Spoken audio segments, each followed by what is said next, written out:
Assalamualaikum, kami dari kelompok 11 PPL Pelayanan Kefarmasian yang beranggotakan Giana Maulida, Ariyanti Lestari, Nadia Firda Rahmawati, Lailatul Masudah, Raihan Rahma Samudra, Nur Aulia Puspitasari, dan Monika Arzela Wardani. Berikut kasus dan resep kelompok kami. Seorang pasien ingin menebus resep di apotek Anda, namun uang yang ia bawa tidak cukup untuk menebus semua. Solusi apa yang akan Anda berikan bila pasien hanya membawa uang 70.000? Kemudian, screening pada resep. Diketahui nama pasien Pander dengan jenis kelamin laki-laki, berat badan atau tinggi badan tidak diketahui dalam resep. Indikator kelengkapan resep yang pertama persyaratan administrasi. Di dalam resep terdapat alamat dan tanggal resep, tapi tidak terdapat nomor SIP dan paraf dokter. Yang kedua, persyaratan farmaseutik. Di dalam resep terdapat nama obat, dosis, jumlah obat, dan aturan pakai, tetapi tidak terdapat bentuk sediaan. Yang ketiga, persyaratan klinis. Pada resep telah tepat indikasi, tepat dosis, dan tepat waktu penggunaan. Di dalam resep juga tidak terdapat duplikasi penggunaan, alergi pada pasien, dan kontraindikasi. Patofisiologi, nyeri dan infeksi. Nyeri sendiri adalah aktivitas sensorik dan emosional sebagai manifestasi dari proses patologis pada tubuh yang kemudian mempengaruhi saraf sensorik dan merusak jaringan. Reaksi ini menimbulkan rasa tidak nyaman, stres, bahkan menderita. Setiap orang pasti pernah mengalami yang namanya nyeri. Nyeri terjadi karena adanya masalah pada tubuh, bisa jadi akibat cedera, hingga pertanda dari suatu penyakit tertentu. Tingkat nyeri berbeda-beda, tergantung dari kondisi yang melatar belakanginya. Oleh karena itu, dikenal yang namanya perhitungan skala nyeri guna untuk mencari penyebab pasti dari nyeri tersebut. Berikut skala perhitungan nyeri. Sedangkan penyakit infeksi adalah penyakit yang disebabkan oleh mikroba patogen dan bersifat sangat dinamis. Ketika patogen berupa bakteri menyerang tubuh, maka akan terjadi inflamasi atau peradangan. Inflamasi merupakan mekanisme tubuh dalam melindungi diri dari infeksi mikroorganisme asing, seperti virus, bakteri, dan lain-lain. Pada saat mekanisme ini berlangsung, sel-sel pertahanan tubuh seperti sel darah putih akan melakukan perlawanan dalam rangka membentuk suatu perlindungan. Kemudian, basofil dan sel mas dari sel darah putih tersebut meriliskan bantuan berupa senyawa kimia seperti histamin, serotonin, leukotrin, bradikinin, dan prostaglandin yang bertugas untuk membantu pertahanan sel darah putih untuk menyerang patogen. Prostaglandin tersebut bersama dengan zat lain ketika rilis menyebabkan munculnya rasa sakit atau nyeri yang dirasakan oleh pasien. Baik, selanjutnya kita masuk ke etiologi nyeri.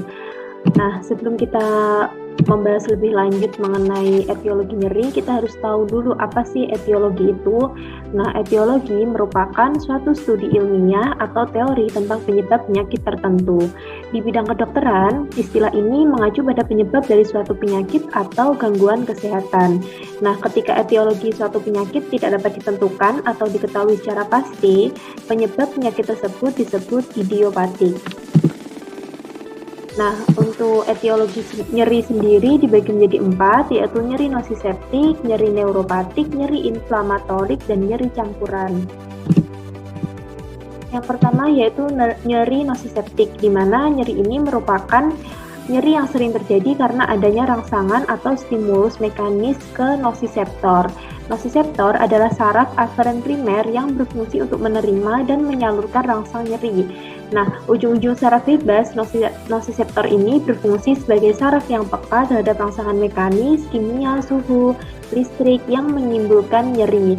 Nosiseptor sendiri terletak di jaringan subkutis, otot rangka, dan sendi. Selanjutnya yaitu nyeri neuropatik, di mana nyeri ini merupakan suatu nyeri yang terjadi karena adanya lesi atau disfungsi primer pada sistem saraf. Nah, nyeri neuropatik biasanya berlangsung lama dan sulit untuk diterapi. Salah satu bentuk yang umum dijumpai di praktek klinik adalah nyeri pasca penyakit herpes dan nyeri neuropatik diabetika. Selanjutnya yaitu nyeri inflamatorik, di mana nyeri ini merupakan nyeri yang ditimbulkan akibat adanya proses inflamasi. Nah, nyeri inflamatorik kadang dimasukkan ke dalam klasifikasi nyeri nosiseptik. Nah, salah satu bentuk yang umum kita jumpai adalah nyeri osteoartritis. Selanjutnya yaitu nyeri campuran. Nah, nyeri campuran ini merupakan nyeri yang etiologinya atau penyebabnya itu tidak jelas antara nosiseptik maupun neuropatik, atau memang nyeri yang timbul akibat rangsangan pada nosiseptor maupun neuropatik. Nah, salah satu bentuk nyeri yang umum dan dijumpai adalah nyeri punggung bawah dan ischialgia akibat NHP atau hernia nucleus pulposus. Dalam kasus ini yaitu Amoxan 1 strip yaitu isi 10 kapsul itu 31.000, Voltaren 1 strip harganya 18.700, Imbus F 1 strip 64.100. Kemudian uang yang dibawa pasien yaitu 70.000. Permasalahannya adalah pasien membawa uang 70.000 sedangkan uang tersebut kurang untuk menebus semua obat tersebut. Bagaimanakah cara apoteker dalam memecahkan masalah ini? Untuk yang selanjutnya yaitu penyelesaian kasus. Kasus pada resep ini yaitu pasien hanya membawa uang 70.000.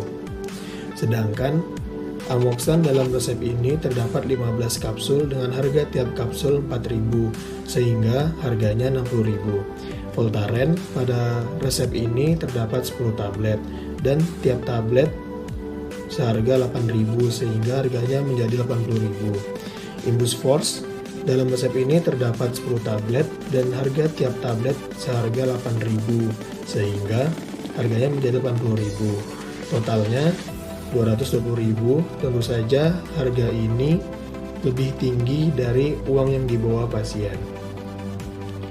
Untuk penyelesaiannya, kami mencari harga eceran tertinggi dari ketiga obat tersebut. Harga eceran tertinggi yang kami dapatkan, Amoxan 1 strip dengan jumlah 10 kapsul seharga 32.000, untuk Voltaren 1 strip dengan 10 tablet seharga 62.600, Imbus Force 1 strip dengan 10 tablet seharga 65.000.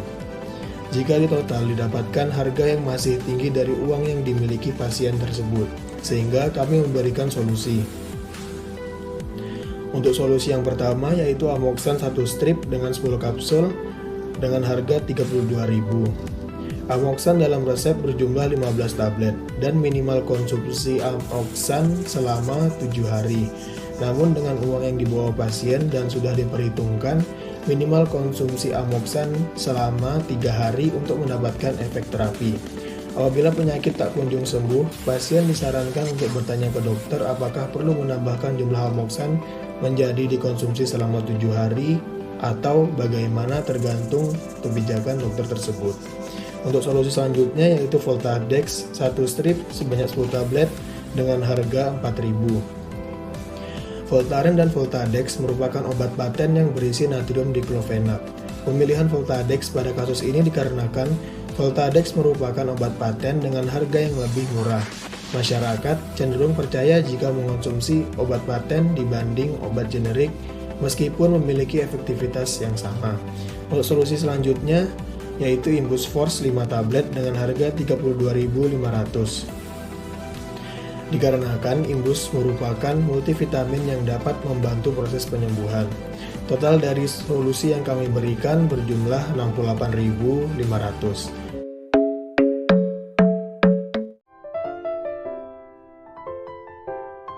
Selamat pagi, Pak.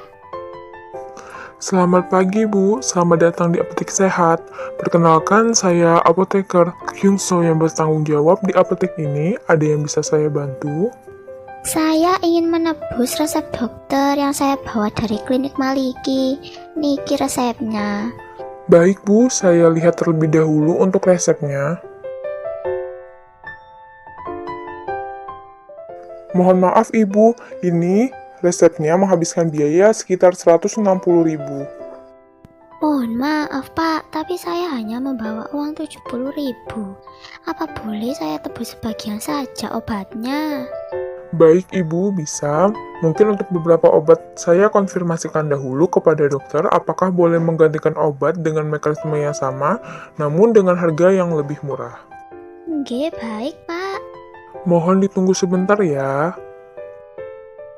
Mohon maaf Ibu, kami sudah mengkonfirmasi obat kepada dokter bahwasannya obat Voltaren bisa digantikan dengan obat Voltadex, di mana Voltaren ini mengandung natrium diklofenak sama dengan Voltadex dengan mekanisme dan kandungan obat yang sama tetapi memiliki harga yang lebih murah. Baik Pak, tidak apa-apa. Untuk imbosnya bisa menebus setengah dulu Bu, karena imbos merupakan multivitamin yang digunakan untuk menunjang penyembuhan penyakit. Dengan 5 tablet obat ini bisa digunakan dengan obat-obat yang lain, namun apabila penyakitnya sudah sembuh, Ibu masih bisa mengkonsumsi lebih lanjut karena merupakan multivitamin yang baik untuk tubuh. Mungkin nanti jika imbosnya sudah habis, Ibu bisa membeli lagi menggunakan resep atau bisa membeli di apotek tanpa resep apabila cocok dengan multivitamin ini. Iya Pak, tidak masalah. Berarti untuk obatnya saya membeli Amoxan 10 tablet, Voltaren diganti Voltadex 10 tablet, dan Imbus 5 tablet nggih. Baik Bu, mohon ditunggu sebentar ya, saya siapkan terlebih dahulu. Atas nama Nyonya Pander, berikut Ibu obatnya. Untuk Amoxan diminum 3 kali sehari ya. Ini merupakan obat antibiotik ya Bu yang harus dihabiskan walaupun Ibu sudah tidak memiliki gejala apapun. Dikarenakan jika tidak dihabiskan akan mengalami resistensi antibiotik. Untuk resep yang Ibu tebus sebanyak 10 tablet, jika selama 3 hari Ibu belum sembuh, Ibu bisa kembali ke dokter dikarenakan untuk minimal konsumsi antibiotik yaitu selama 3 hari. Mungkin nanti dokter bisa menyarankan untuk menambahkan jumlah obatnya. Untuk obat yang kedua, obat Voltadex Bu, ini hanya diminum jika merasakan sakit saja. Obat ini yaitu untuk anti nyeri. Diminum selama 3 kali sehari. Apabila sudah sembuh, boleh untuk dihentikan. Untuk obat yang ketiga yaitu Imbus Forte, ini merupakan multivitamin di mana konsumsinya 1 kali sehari. Apabila penyakitnya sudah sembuh, obat ini bisa tetap dikonsumsi sehari-hari. Baik Pak, terima kasih. Apakah ada yang ingin Ibu tanyakan atau ada yang belum jelas Bu? Sudah Pak, jelas. Untuk harganya berapa ya Pak? Untuk total harga obatnya 68.500. Ini uangnya Pak. Baik Bu, ini kembaliannya 1.500 ya Bu. Oke, terima kasih Pak. Baik Ibu, semoga lekas sembuh. Sekian dari kelompok kami, terima kasih.